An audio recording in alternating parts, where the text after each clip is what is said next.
That's right, ladies and gentlemen. And as you can tell by my voice, I had a bit of fun tonight. So, let's talk about all the fun that I had tonight. Hey guys, what's going on? It's Daniel Strunk from QuickTime Reactions, and like I've been saying, I'm out on travel. And yeah, the reason why I'm on travel is because I was actually here tonight at in St. Louis for Backlash, and man, it was such a fun show. It is quite possibly the closest I've ever been on a show, period. Um, I was literally in the fourth row, and I was able to like see the ring pretty clearly. And I will also post some entrance vids that I captured during the event that I think are pretty cool and that I wanted to show you guys. And so, yeah, it was just a really, really fun time. I thought the show was really, really good. It far surpassed my expectations, if I'm being all honest with myself. Every single match delivered like crazy. So many good moments. So enough of me talking. Let's just go straight into it. We open things up with the U.S. title match. Jacobfatu defending against LA Knight, Drew McIntyre, and Damianpriest. And man, they went out of the gate swinging on this one. It was fast paced, brisk. Like, I would be surprised if this went over 15 minutes. It might have. It might have gotten close to 15, but like they were moving so quick through this match. So many amazing spots in this match. It appeared as though McIntyre was going to win it, but Priest pulls out the ref, and they brawl into the crowd, and Priest hits a broken arrow onto a couple of tables on the outside, and so they're taken care of out of the match. And we're back to LA Knight and Jacob Fatu. It appears as though LA Knight is going to do his elbow drop to the outside through the announce table, but Solo Sikoa pulls Jacob off that table, and then a guy comes into the ring, hooded, and attacks LA Knight. And from where I was saying, there were, of course, the big jumbotron was right above me, and so I looked up, and lo and behold, Jeff Cobb makes his WWE debut as kind of Solo's new muscle. Again, why is it that Solo Sikoa seems to bring in people that are going to be more popular than he is? That always seems to happen.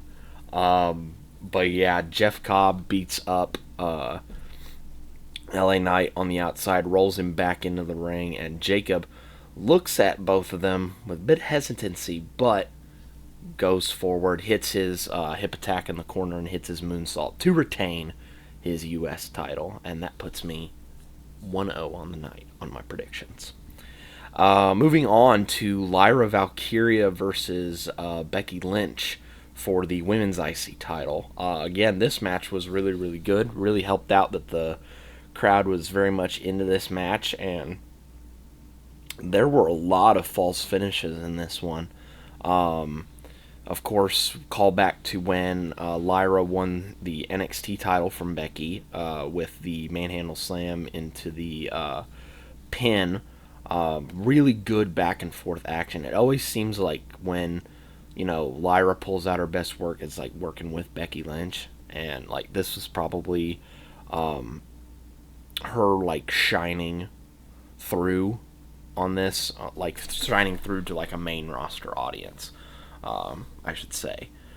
Finish of the match sees them doing a whole bunch of like counters and roll ups and stuff like that. And eventually, Becky goes for the manhandle slam, but Lyra is able to hit a roll up and actually beat Becky Lynch. I was very shocked at that outcome, but Becky did lock in the disarmer after the match, and officials and Adam Pearce came out to try and get Becky off of Lyra, and that did happen, and she walks up the ramp. But yeah, I'm very surprised that Lyra won this match. I'm also very happy that she did, because it definitely seems like they're gonna put stock in her as a future star of the company, which is a good thing. And yeah, very happy for her, but it does put me 1-1 on my predictions. We move on to the men's Intercontinental title. Dirty Dom versus Penta. Again, crowd very much into both of these guys, but more so in the case of Dom in the match. And again, these guys have really good back and forth chemistry. Penta hits a Mexican Destroyer on the apron, which that was awesome. Penta is just so good in the ring. Not to take anything away from Dom, but like Penta is so good in the ring. Dominic, of course, tries to go for the Three Amigos, but only hits one of them. And towards the tail end of the match, the Judgment Day come out to try and help Dom, but they're all ejected, leading to Penta hitting a big plancha to the outside, taking out Carlito and JD. Penta is going up to the top rope, but Balor gets on the apron to get the ref distracted, and then El Grande Americano makes an appearance, of course, with his loaded mask, hits Penta in the head with his loaded mask, and then that gives Dom the opportunity to hit a frog splash to retain his IC title. A really solid match between the two of them. And as much as I would have liked to seen Penta win the IC title, that just wasn't going to happen. That puts me 2-1 on my predictions. Now we head to, and I'm going to say this, in my opinion, the match of the night is most certainly in the arena, and that is Pat McAfee versus Gunther. I think what many people were expecting out of this match was a complete and utter squash, and that's not what we got. And I'm okay with that, because in the arena, it was nuts for that match. Like, Pat holding his own against Gunther, taking everything he has and giving it back to him in stride.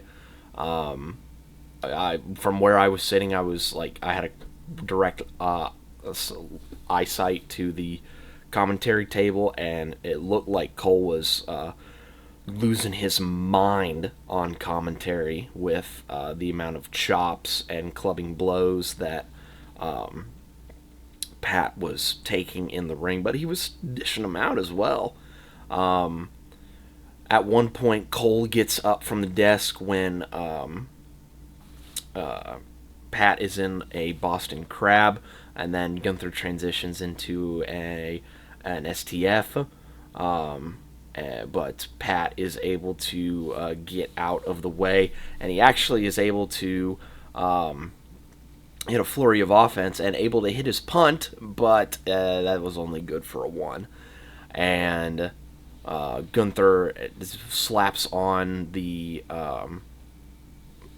choke, or no. See, I'm trying to remember here.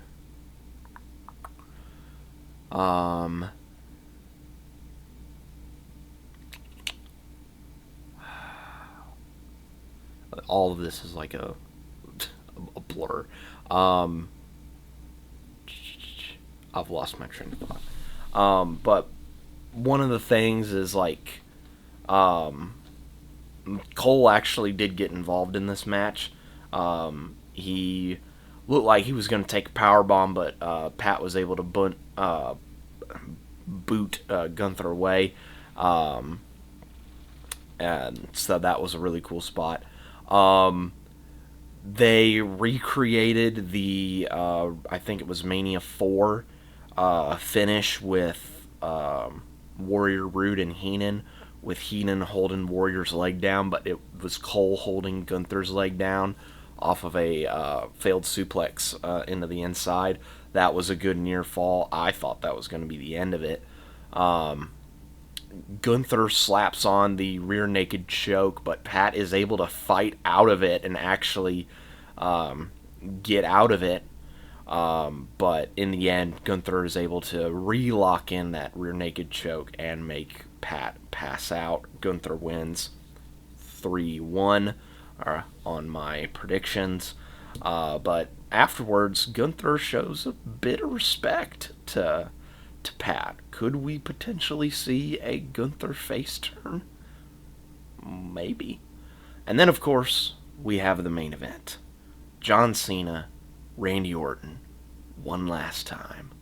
I will most certainly post both of these entrances because they're both really, really good. Randy, of course, hometown guy. Everyone's singing his theme song. Crowd loves him absolutely amazingly. And Cena, of course, absolutely hated. And it was awesome to, see both of them and in person. And, I'm definitely in that age group where, like, if I had started watching wrestling when I was younger, John Cena versus Randy Orton would probably be, like, the dominant rivalry that I would have watched. But instead, I've caught, like, the tail end of it.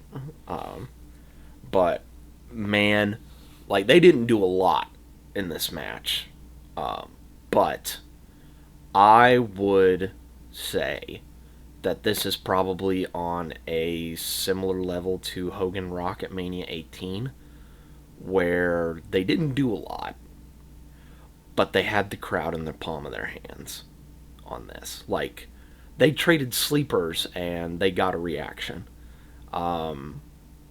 They were wanting the RKO from Randy, and we got it a lot in this match. Of course, when Cena picked him up for the AA, he countered it with an RKO. That was awesome. They just traded finishers back and forth, but then, of course, there is a ref bump. Cena goes out and grabs the title, does not get a belt shot because he gets immediately RKO'd. New ref comes down, 1-2, kick out. But as Orton is arguing with the ref, Cena hits a belt shot on the second ref, so we are down 2 refs. And whole bunch of, Orton was going to put Cena through, he clears off the announce table. Cena picks him up for an AA, but instead Orton picks him up and hits an AA on Cena through the announce table. The announce table has a bit of a delay in breaking, which I found hysterical. So then Randy got out another table as kind of like a make good, and put Cena through that table instead. Gets him back in the ring, hits an RKO, but the ref's still out. Ref comes to, hits a bit of a slow count, and there's still a kick out. Then all sorts of agents and stuff and Nick Aldis show up. And, Orton is fuming. He's fuming, and then, of course, those voices in his head. He RKOs Aldis, and he RKOs all the agents, including, like, Shane Helms and Jamie Noble and all that stuff. But Cena, being the bad guy that he is, goes up, hits a low blow on Orton, hits a belt shot, and 1, 2, 3, Cena retains and is still undisputed WWE champ. And I end my night 4-1 in my predictions. And he gets on the mic to close out the show and say, "Drink it in, St. Louis, because this is the last time you're going to see me, and you are looking at the last WWE champion." And that's how the show ends. But if you did catch the beginning of the post show, you would have seen Cena not only take time to kind of soak in the crowd, but as he was leaving the ring, he looked down at the title and had a bit of a conflict of interest, a little bit. Will we potentially see the beginnings of a John Cena face turn at some point? This was actually like maybe, a lot sooner than I was expecting, but, very interesting in the fact that, after this match with like his most well known rival, Cena was like, is this the right path? I just find that very interesting. But yes, it was so much fun being at that show live, and I actually have, because of where I sat, I actually have the commemorative chair from the event, which is pretty cool and pretty awesome at the exact same time. But yeah, that is my review slash breakdown of what happened at Backlash. It was a really fun show, really fun to be in the arena for that. It was so much fun, and I can only imagine how fun it was for you guys watching it at home. I look forward to some of those entrances that I said. But yeah, I'm gonna relax now because it's pretty late. But until next time, guys, be safe out there, and maybe not have title belts laying around, because you never know who's gonna come up and clock you with one of those to win a match at some point. You never know. And I will see you guys next time.